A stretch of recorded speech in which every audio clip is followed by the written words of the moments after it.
साला समझ भी नहीं आता प्रॉब्लम क्या है। प्रॉब्लम ये है कि वो लड़की है। और क्या प्रॉब्लम है? प्रॉब्लम ये कि मैं चाहता हूँ कि मेरी लाइफ में कोई प्रॉब्लम ही ना हो, लेकिन अगर मेरी लाइफ में कोई प्रॉब्लम ना हो तो उनकी लाइफ की सबसे बड़ी प्रॉब्लम है। बेसिकली हर लड़की की लाइफ में एक उम्र आती है जब उन्हें रियलाइज होता है कि अब उनकी लाइफ एक नौकर, एक बॉडीगार्ड, एक एटीएम और एक ड्राइवर के बिना नहीं चल सकती। लेकिन अब हर लड़की तो इतना सब कुछ अफोर्ड कर सकती नहीं ना, तो लड़कियां ढूंढती है बॉयफ्रेंड, ट्राई पे रखती है, काम पे रखती है, काम अच्छा लगे तो नौकरी, परमानेंट शादी। शादी में सबसे इंपॉर्टेंट चीज क्या होती है? मांग भरना। और आदमी का तो काम ही औरत की हर मांग भरना। नौकरी जाने का पेपर भी खत्म नहीं हुआ होता और लड़की गायब। साले ऑफिस वाले इतनी जल्दी आई कार्ड नहीं मांगते जितनी जल्दी ये तलाक मांगती है। बेसिकली एक बार इनको पर्स में हाथ डालना पड़ता है, यानी गायब। पर्स में तो इनके मिस्टर इंडिया वाली घड़ी रखी होती है, साला हाथ डालो गायब। अगर सच में बिल भरना है ना तो बिल भरो। बिल भरना चाहने का नाटक मत करो, बिल की अमाउंट के हिसाब से बिल मत भरो, हर बार बिल भरो। और सुन, लड़कियां ना माँ बाप के सामने गिव अप मारने का सिर्फ नाटक करती है। ऐसा कभी नहीं होगा कि तुम 2 लाख कमा रहे हो और माँ बाप के प्रेशर में आगे 50,000 वाले से शादी कर ले। वो माँ बाप से तब तक फाइट करेगी जब तक वो तुम्हारी लेवल का कोई लड़का नहीं ढूंढ ले,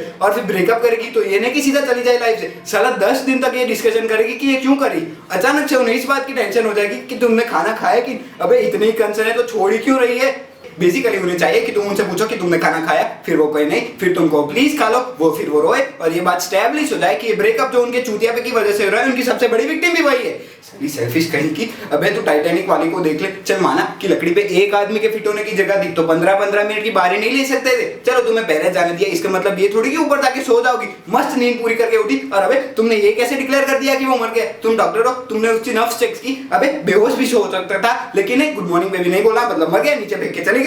सरी सेल्फिश कहेगी, सोने से पहले बात करनी है, उठने के बाद बात करनी है। भाई दिन पूरा नहीं पड़ता क्या? सोने से पहले आदमी 2 मिनट चैन से लेट नहीं सकता क्या? और क्या ये टॉक मी टू स्लीप? और चलो उन्हें सुलाने के लिए मैं वो भी करने को राजी हो जाओ, लेकिन सोते सोते रात रात में ऐसी कौन सी भयानक घटना घट जाती है कि उठने के साथ ही नहीं फिर से बात करनी है। बेबी 1 घंटा हो गया तुम्हारा फोन नहीं आया। अबे आधा घंटा तो मुझे खुद को जगाने में लग जाता है। इसके बाद आदमी हकता है, ब्रश करता है, नहाता है, शुरू में दिन के बारे में सोचता है। हर आदमी का फंडामेंटल राइट है हकते हुए सोचना, लेकिन ना इन्हें तुमसे तब भी बात करनी। भाई ये शादीशुदा मर्द ऑफिस के लिए लेट क्यों हो रहे होते हैं? क्योंकि जो टाइम पे उठते वो बात करने में लेट हो जाते हैं, और जो समझदार है वो उठते ही लेट है कि उठो, तैयार हो और भागो, बस बात ना करनी पड़े।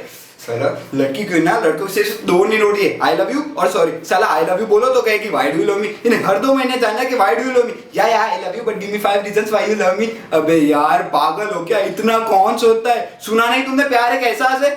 और इससे भी बड़ा चूतियापा है ये सॉरी, क्योंकि इवेंचुअली हर आदमी थक आके सॉरी बोल ही देता है, लेकिन सॉरी बोलने के बाद मामला खत्म नहीं होता। सॉरी बोलने के बाद असल मामला शुरू होता है। अरे तुम्हें ये भी नहीं पता तुमने सॉरी क्यों बोला? अरे जिस बारे में लड़ाई हो रही है उसी बारे में सॉरी बोल रहा हूँ ना।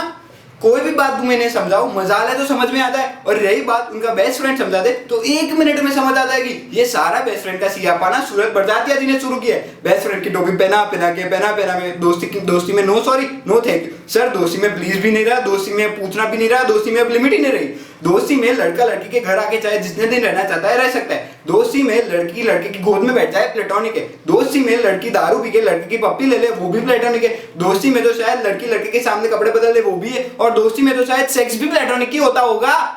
और ये साला भैंस की आंख फोन तो सबसे ही बड़ा दुश्मन है आदमी का। क्योंकि क्या होता है ना कि हर रिलेशनशिप में एक स्टेज आती है कि जब आपको फोन पे बात करते हुए पता होता है कि इस कॉन्वर्सेशन में एक पॉइंट के बाद लड़ाई होनी है, लेकिन आप फोन कट नहीं कर सकते क्योंकि लड़कियों के हिसाब से तो आपके फोन में कट करने का बटन ही नहीं होना चाहिए। वो कट कर सकती है क्योंकि वो उनका हक है, या तो फिर उन्हें मास्टर शेफ देखना है। अब एयरटेल मोबाइल ने टीवी पे भी आपके मारने के लिए आ गया कि मैच रिकॉर्ड करो बाद में देखो। अब औरतें कन्विंस हो गई कि मैच रिकॉर्ड करके बाद में देखना एक जेन्युइन प्रपोजिशन है। अबे कौन सा सेल्फ रिस्पेक्टिव मर्द मैच बाद में रिकॉर्ड करके देखता है बे?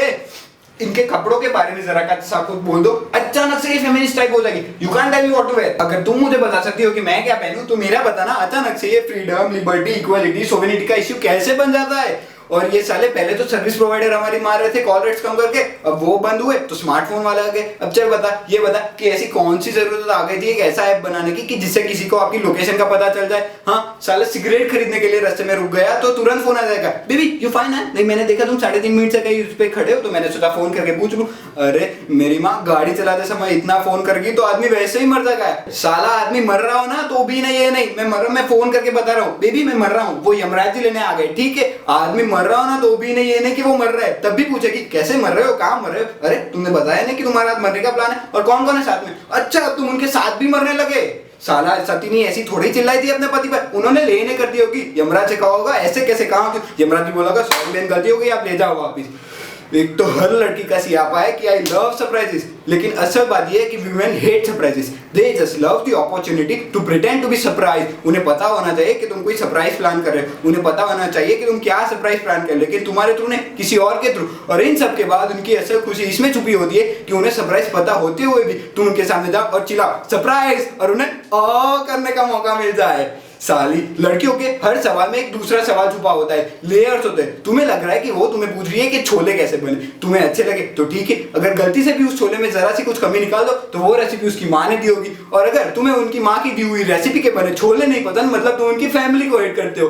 लड़कियों को ऐसा क्यों लगता है कि उनके माँ बाप भगवान का स्वरूप है? अगर तुम लाइफ में कुछ भी सीख सकते हो तो उनके माँ बाप से सीख सकते हो, और वो तुम्हारे माँ बाप के बारे में कुछ भी बोल दे तो कोई नहीं, तुमने उनके माँ बाप के बारे में जरा सी एक लाइन बोल दी तो थर्ड और फोर्थ दोनों बलवट एक साथ शुरू। सारे तुम मेरी माँ को मैनिपुलेटिव बोलो, कोई नहीं, मैंने तुम्हारी माँ को जरा सी एक लाइन क्या बोल दी, इतनी टच हो जाती है कि बाय गॉड की हफ्तों तक टच करने को ना मिले।